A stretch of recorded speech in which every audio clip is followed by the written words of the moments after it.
ओम नमः शिवाय। दोस्तों, आप सबका स्वागत है मेरे YouTube चैनल पूजा सहारा पर। दोस्तों, आप सब स्वस्थ रहे हैं, ये आशा और प्रार्थना करती हूँ।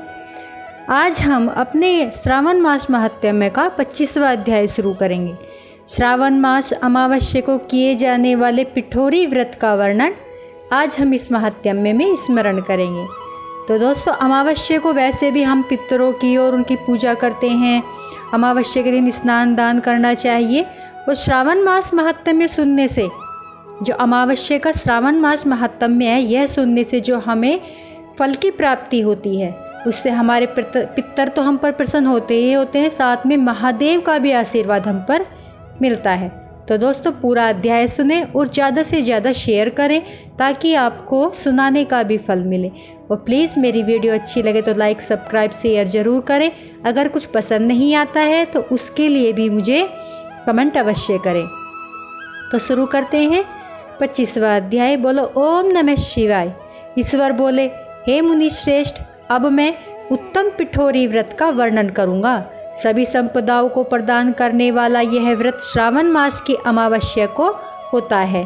जो यह घर वह सभी वस्तु मात्र का अधिष्ठान है, इसलिए इसे पीठ कहा जाता है। और पूजन में वस्तु मात्र के समूह को आर कहते हैं। अतः हे मुनीश्वर, इस व्रत का नाम इसलिए पिठोर है। अब मैं इसकी विधि कहता हूँ, सावधान होकर सुनिए। दीवार को ताम्र वर्ण, कृष्ण वर्ण और श्वेत वर्ण धातु से पोतना चाहिए। अगर ताम्र वर्ण से पोता गया है तो पीले रंग से, कृष्ण वर्ण से पोता गया है तो श्वेत रंग से, और श्वेत वर्ण से पोता गया हो तो कृष्ण वर्ण से चित्र बनाना चाहिए, अथवा श्वेत, पीत से, लाल से, काले या हरे वर्ण से चित्र बनाएं। मध्य में पार्वती सहित शिव की मूर्ति अथवा शिवलिंग को बनाकर विस्तृण दीवार पर संसार की अनेक चीज़ों का चित्र बनाएं। चतुशाला सहित रसोई घर, देवालय, शयन घर, 7 खजाने, स्त्रियों का अंतपुर जो महलों तथा अट्टालिकाओं से सुशोभित तथा शाल के वृक्षों से मंडित हो, चूने आदि से दृढ़ता से बंधे पाषाणों तथा ईंटों से सुशोभित हो, और जिसमें विचित्र दरवाजे, छत तथा क्रीड़ा स्थान हो, इन सभी को चित्रित करे। बकरियां, गायें, भैंस, घोड़े, अनेक प्रकार की गाड़ियां, सवारियां, स्त्रियां, बच्चे, वृद्ध, जवान, पुरुष, पालकी, झूला, इन सब का अंकन करे। स्वर्ण, चांदी, ताम्र, सीसा, लोहा, मिट्टी तथा पीतल के और अन्य प्रकार के विभिन्न रंगों वाले पात्रों को बनाएं।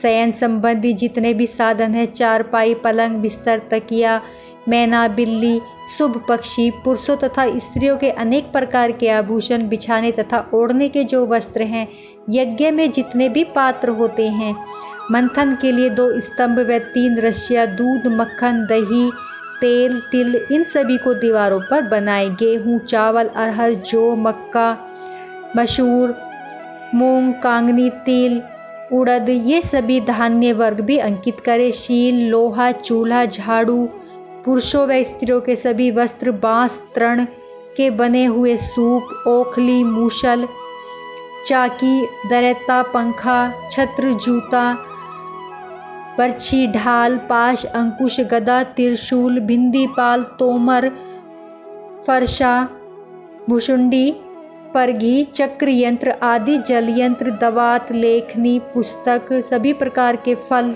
छुरी, कैंची, अनेक प्रकार के पुष्प, बेलपत्र, तुलसी दल, मशाल, दीपक आदि उनके साधन, अनेक विध खाने योग्य शाक पाकवानों के जितने भी प्रकार, उन सभी को लिखना चाहिए। जो वस्तुएं यहाँ नहीं बताई गई हैं, उन सब को भी बनाना चाहिए, क्योंकि एक एक पदार्थ के सैकड़ों तथा हजारों भेद हैं, और मैं इतना कहाँ तक कहूँ।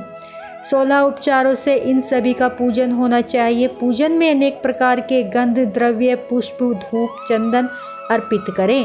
ब्राह्मणों, बालकों तथा सौभाग्यवती स्त्रियों को भोजन कराएं। उसके बाद पार्वती सहित शिव से प्रार्थना करें, मेरा व्रत संपूर्ण हो। हे सांब शिव, हे दया सागर, हे गिरीश, हे चंद्रशेखर, आप हमारे मनोरथ पूर्ण करें। इस प्रकार 5 वर्ष तक व्रत करने के बाद उद्यापन कर देना चाहिए। इसमें घी तथा बेलपत्र से शिव मंत्र के द्वारा होम होता है। एक दिन अधिवासन करके सर्वप्रथम ग्रह होम करना चाहिए। आहुति की संख्या 1008 अथवा 108 होनी चाहिए। हे वत्स, उसके बाद आचार्य की पूजा करें और भ्यूषी दक्षिणा दे। इसके बाद व्यक्ति इष्ट बंधुजनों तथा कुटुंब के साथ स्वयं भोजन करे। ऐसा विधान किए जाने पर मनुष्य सभी कामनाओं को प्राप्त होकर लेता है। इस लोक में जो जो वस्तुएं उसे परम अभिष्ट होती हैं उन सभी को वह पा लेता है। हे वत्स, मैंने आपसे इस उत्तम पिठोरी व्रत का वर्णन कर दिया। इस व्रत के समान सभी मनोरथों तथा समृद्धियों को प्रदान करने वाला और शिव जी की प्रसन्नता करने वाला न कोई व्रत हुआ है और न तो होगा। मनुष्य इस व्रत में दीवार पर जो जो वस्तु बनाता है उनको निश्चित रूप से पा लेता है। इस प्रकार श्री स्कंद पुराण के अंतर्गत ईश्वर संत कुमार संवाद में श्रावण मास महात्म्य में अमावस्या में पिठोरी व्रत कथन नामक 25वां अध्याय पूर्ण होता है। बोलो हर हर महादेव। तो दोस्तों, आज हमारा 25वां अध्याय पूर्ण होता है। बोलो ओम नमः शिवाय। दोस्तों, प्लीज़ मेरी वीडियो को लाइक, सब्सक्राइब, शेयर जरूर करें। अगर कुछ पसंद नहीं आता है तो उसके लिए भी कमेंट करें, और कुछ पसंद आता है तो उसके लिए भी अवश्य लिखें। ओम नमः शिवाय।